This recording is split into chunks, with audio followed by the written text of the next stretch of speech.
I have been working through the Sermon on the Mount, looking at each word grammatically from a linguistic analysis, grammatical perspective. And I would welcome anyone that would like to join to have their Greek New Testament open and follow along as we read the text in Greek and as we translate it. We are now at chapter 5 of the Sermon on the Mount, verse 27 and following. So from 27 to 30, we'll be dealing with adultery and what Jesus teaches. Notice he says in verse 27, "Ekusatechati rethe u moikuses." That is, you have heard that it was said, "You shall not commit adultery." Notice ekusata, again, is from akuo, to hear. It is the aorist indicative active, second person plural, from akuo. Notice again, your alpha has changed to an eta in the augment of this aorist, and then you have your sigma with your alpha. So you have heard hate erethe, conjunction hate, that it was said. Notice erethe is from lego, to say, aorist indicative passive. Here in this form, a third person singular from lego, that it was said, "You shall not commit adultery." Notice the negative particle u, and then moi cuses from moi cuo, to commit adultery. Here you have your future indicative active, second person singular from moi cuo. Notice the sigma and then your epsilon iota sigma ending shows a future tense. We think of luo, luso, luces, luce, lusumin, lucete, lususin. So here we have that sigma that gives it away, still using your endings for your present indicative active, o, ace, a, except you add the sigma before the ending for the future. So you shall not commit adultery. Ego de lego humen, verse 28, hate pas hablepon gunaika prasta epithumesai altain, ede emoikusen altain in te cardia autu. Notice, but I say to you. Notice the personal pronoun I. De here can be translated contrasted as a contrast, but I am saying, present indicative active, first person singular from lego, to you, that everyone. Notice pascha is translated all, the one, or put together everyone who sees. Glepon is your present participle, present active participle, nominative masculine singular from blepo. Notice if we're using luon, luontas, luonti, it's the same form. Again, for your present participle, active participle. So everyone who sees a woman, gunaika, the accusative here from gune, who sees a woman, prasta epithumesai, to really lust after her. And notice pras here is showing a result. With the result, we could say to lust after. Notice ta epithumesai is from epithumeo. It is an aorist active infinitive here in this form. Notice lusai is your aorist active infinitive if you're using luo. So the one who looks upon a woman to lust after her, altain again is your accusative singular, alte, altes, alte, altain, of your personal pronoun, to lust after her, already, ade, amoikusin, already has committed adultery, we could say, with her in his heart.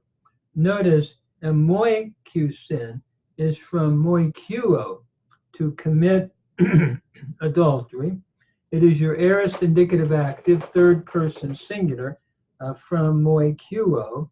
Again, you have your augment, you have your sigma, indicative of the aorist, and it has a futuristic idea, even though it's aorist here. Aorist looks at more of a pointed punctiliar action. And since the context is futuristic, this has a futuristic intent, even though it's aorist. Amoikusin, so to lust after her has already then committed adultery with her, understood, in te cardia autu, in his heart. Notice in takes the dative case here with te cardia, feminine noun, in the dative with the dative article te, in his heart. Autu means of him. It's the genitive singular of the personal pronoun autas. Remember, autas, autu, auto, auton, and so forth, in his heart.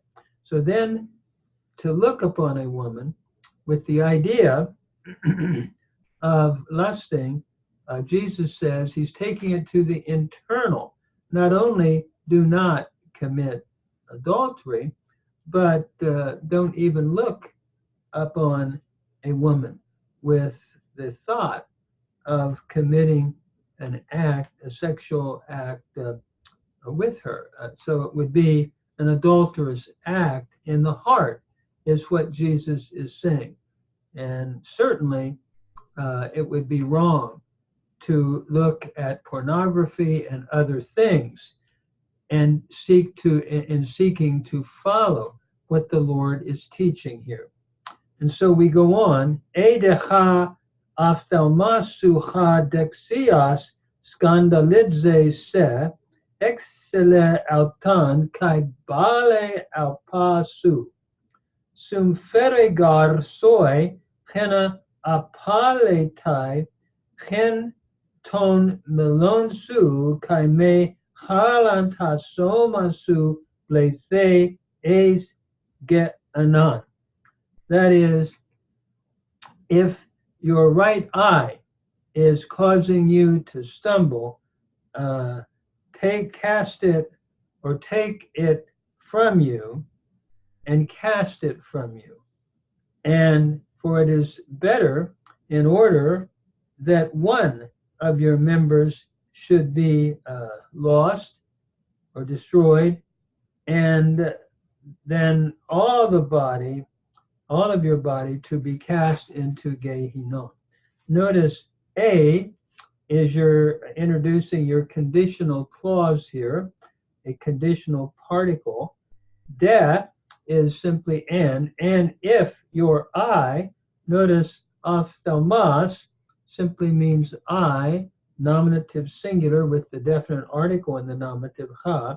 Su is your personal pronoun, second person singular, ses, su, so, se, if we were going to decline it. And so this is your genitive.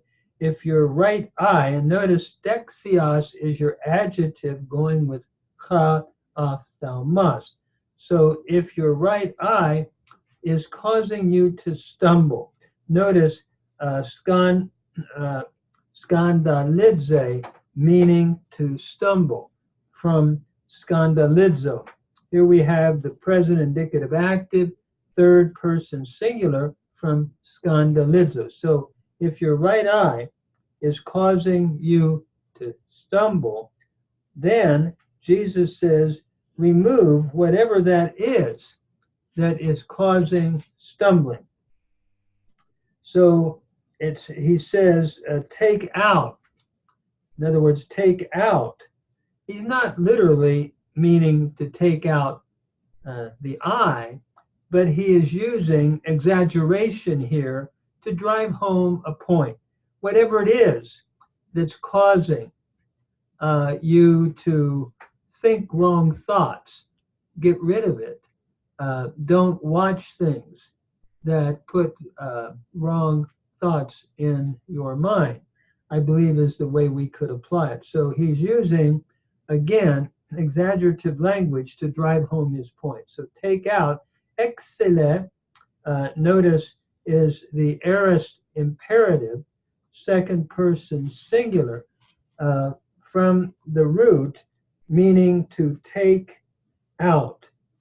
The root, basically, exireo, is the root, to take out or to tear out. So from exireo, a contract verb. So take it out, and notice how ton is your accusative singular.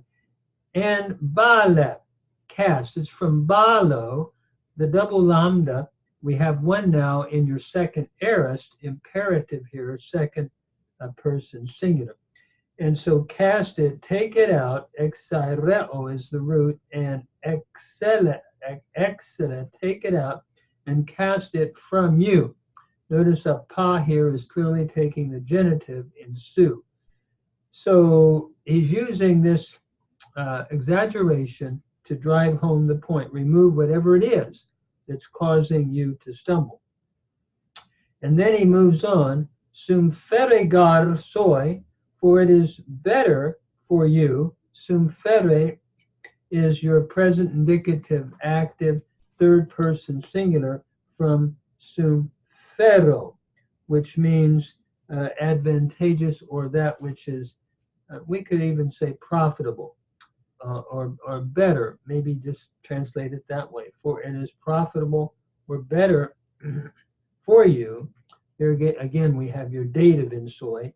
Hina apaletai, in order that one of your members should be destroyed. Notice here we have the hina introducing an aorist subjunctive in apaletai, which means to destroy from apalumi.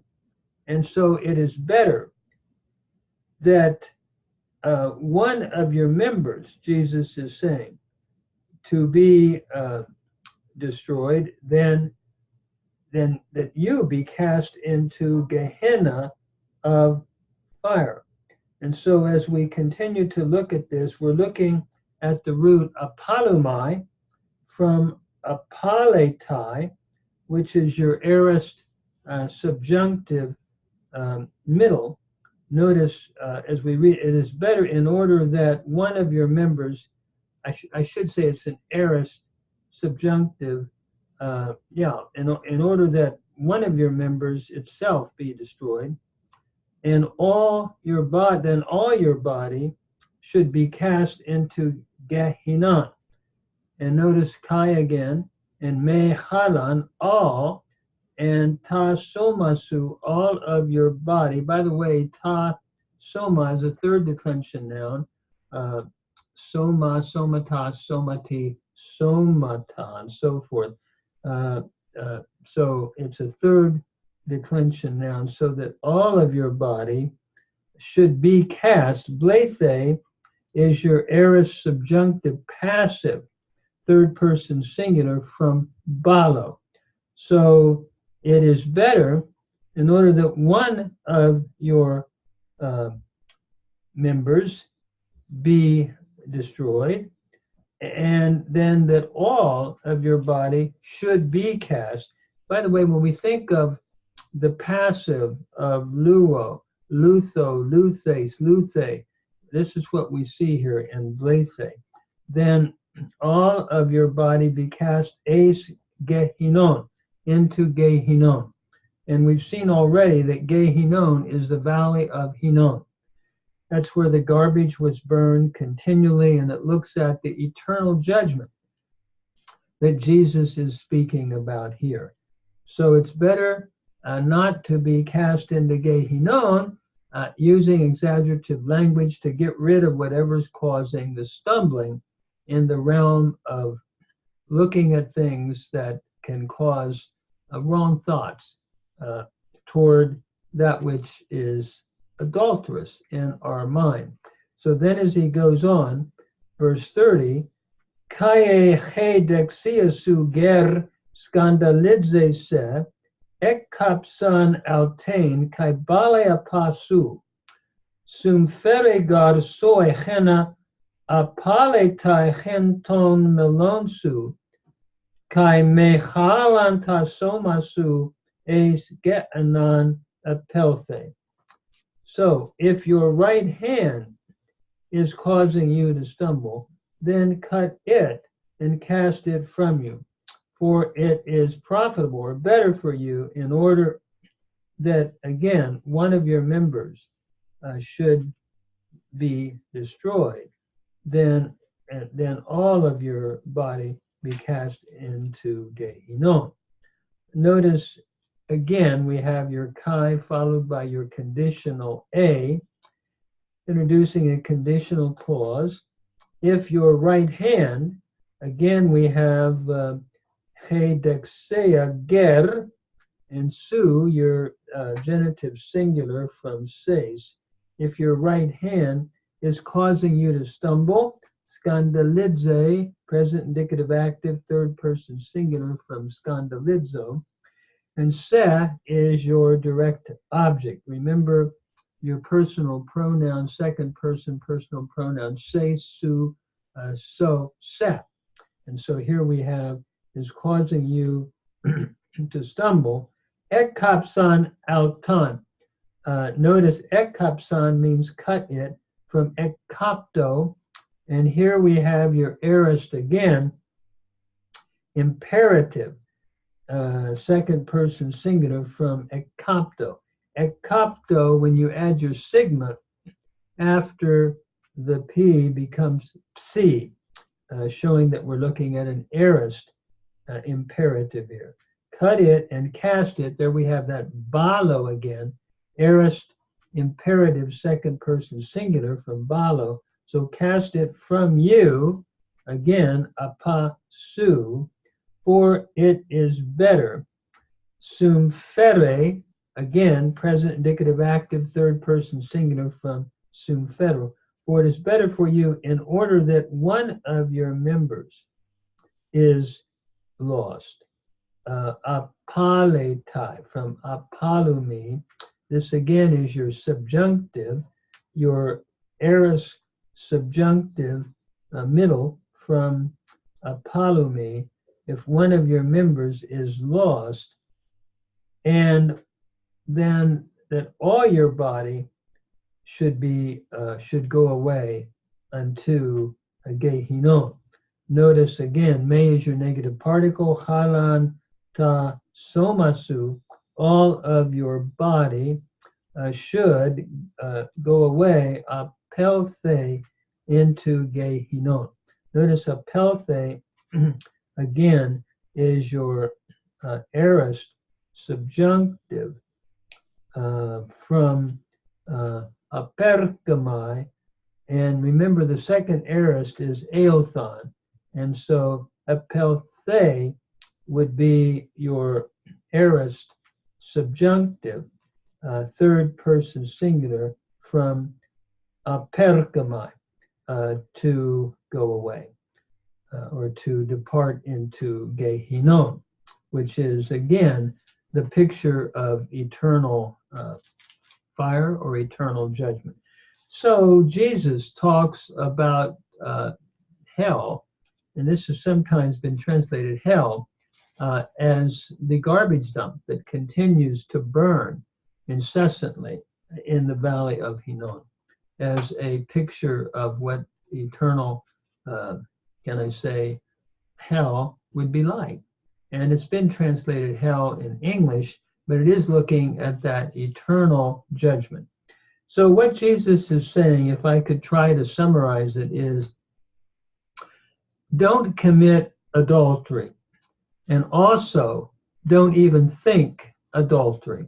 If your mind is thinking of something that is wrong, in terms of thinking of having a relationship that's adulterous with a let's say a married man with a woman who is not his wife, and he looks upon her with the idea of having a thought of lust toward her, Jesus is warning against that.